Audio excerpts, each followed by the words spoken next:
नमस्कार दोस्तों, आपका स्वागत है और आप देख रहे हैं ओनली जियोपॉलिटिक्स। इस बार वेस्ट बंगाल का इलेक्शन सिर्फ इंडिया तक लिमिटेड नहीं रहा। दुनिया भर की मीडिया ने इस इलेक्शन को क्लोजली कवर किया और सिचुएशन की इंपॉर्टेंस आप इसी बात से समझिए कि यूएस प्रेसिडेंट डोनाल्ड ट्रंप ने भी प्राइम मिनिस्टर नरेंद्र मोदी को इलेक्शन जीतने पर बधाइयाँ दी। लेकिन इलेक्शन रिजल्ट के तुरंत बाद जिस इशू ने सबसे ज़्यादा अटेंशन ग्रैब किया वो था इलीगल इमिग्रेशन और बांग्लादेश के साथ राइजिंग टेंशन्स। बांग्लादेश के नेशनल सिटीजन पार्टी के लीडर अख्तर हुसैन ने वार्निंग दी है कि अगर वेस्ट बंगाल में बीजेपी गवर्नमेंट स्ट्रॉन्गर पोजीशन में आ जाती है तो large scale push back campaign शुरू हो सकती है। उनके अकॉर्डिंग इससे बांग्लादेश के अंदर रिफ्यूजी टाइप क्राइसिस क्रिएट हो सकता है। इसके बाद बांग्लादेश की तरफ से और भी स्ट्रॉन्ग रिएक्शंस आए। बांग्लादेश के फॉरेन मिनिस्टर खलीलुर रहमान ने ऑफिशियली कहा कि अगर किसी भी टाइप का पुश इन इंसिडेंट होता है तो बांग्लादेश एप्रोप्रिएट एक्शंस लेगा। मतलब इशू सिर्फ पॉलिटिकल डिबेट तक लिमिटेड नहीं रहा, अब ये डायरेक्ट डिप्लोमेटिक मैसेज तक पहुंच चुका है। लेकिन इंडिया का रिस्पांस भी इक्वली क्लियर था। इंडिया के मिनिस्ट्री ऑफ एक्सटर्नल अफेयर्स के स्पोक्स पर्सन रणवीर जायसवाल ने स्टेटमेंट दिया कि core issue actually illegal immigrants की आइडेंटिफिकेशन और उनकी डिपार्टेशन का है। उन्होंने स्पेसिफिकली मेंशन किया कि 2800 से ज़्यादा नेशनैलिटी वेरिफिकेशन केसेस बांग्लादेश की तरफ से पेंडिंग हैं और कुछ केसेस तो 5 साल से भी ज़्यादा पुराने हैं। इंडिया का स्टैंड सिंपल है।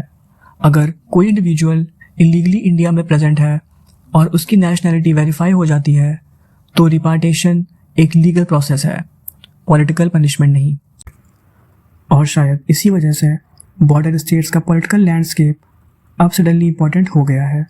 असम और वेस्ट बंगाल दोनों स्ट्रैटेजिकली क्रिटिकल स्टेट्स हैं और अब दोनों जगह इलीगल इमिग्रेशन का टॉपिक ओपनली रेज किया जा रहा है, जो पहले इतना एग्रेसिवली मेन स्ट्रीम डिस्कशन का पार्ट नहीं था।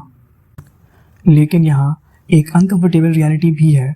बांग्लादेश दुनिया की मोस्ट डेंसली पॉपुलेटेड कंट्रीज में से एक है। India already 140 crore population cross कर चुका है।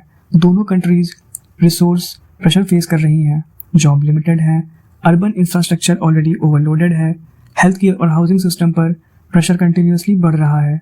ऐसे में इलीगल इमिग्रेशन सिर्फ सिक्योरिटी इशू नहीं रहता, वो इकोनॉमिक, डेमोग्राफिक और पॉलिटिकल इशू भी बन जाता है। इसीलिए इंडिया में बॉर्डर फेंसिंग और सर्विलांस इंफ्रास्ट्रक्चर को लेके एग्रेसिवली स्ट्रेंथन करने की डिमांड बढ़ रही है। एक्सपर्ट्स का मानना है कि इंडिया बांग्लादेश बॉर्डर दुनिया के मोस्ट सेंसिटिव बॉर्डर में से एक है बिकॉज ऑफ इट्स लेंथ और क्रॉस बॉर्डर मूवमेंट पैटर्न्स।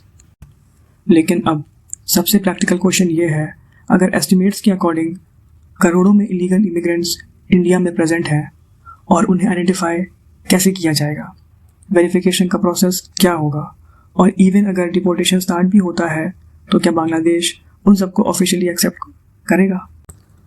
यही वो पार्ट है जहां पॉलिटिकल स्पीचेस और ग्राउंड रियलिटी अलग हो जाती हैं, क्योंकि लार्ज स्केल आइडेंटिफिकेशन, डिटेंशन और डिपोर्टेशन कोई सिंपल एडमिनिस्ट्रेटिव टास्क नहीं होता। उसके लिए मैसिव फंडिंग, डॉक्यूमेंटेशन, कोऑर्डिनेशन और इंटरनेशनल। तो अब देखना ये होगा कि ये इशू एक्चुअल पॉलिसी एक्शन तक जाता है या फिर इलेक्शंस और स्टेटमेंट तक ही लिमिटेड रहता है। लेकिन एक बात क्लियर है, इंडिया बांग्लादेश रिलेशन का नेक्स्ट फेज बॉर्डर सिक्योरिटी और इलीगल इमिग्रेशन के इशू के अराउंड शेप होने वाला है और साउथ एशिया की जियोपॉलिटिक्स में इसका इम्पैक्ट काफ़ी सिग्निफिकेंट हो सकता है।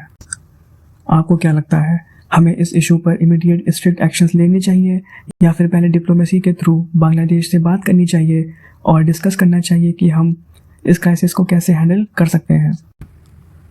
आपका जो भी ओपिनियन है आप कमेंट सेक्शन में लिख सकते हैं और इस इशू पर और भी मेजर डेवलपमेंट्स आने वाली हैं और इसके रिगार्डिंग मैं आपके पास वीडियोस लेके आता रहूँगा। तब तक के लिए जय हिंद, जय भारत।